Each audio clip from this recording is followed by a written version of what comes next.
Are you a pet owner? Then you need to know this.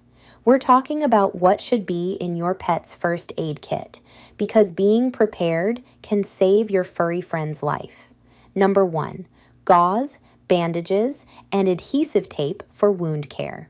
Number 2, scissors, tweezers, and a digital thermometer. Number 3, antiseptic wipes or solution to clean wounds. Number 4, an instant cold pack for swelling or heat stroke. Number 5, your pet's medications and medical records.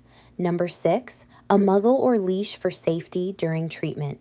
Number 7, contact information for your vet and an emergency clinic. Remember, knowing how to use these items is just as important, so consider taking a pet first aid course to be fully prepared. For more pet safety tips and essential knowledge, follow us, share this video with fellow pet owners.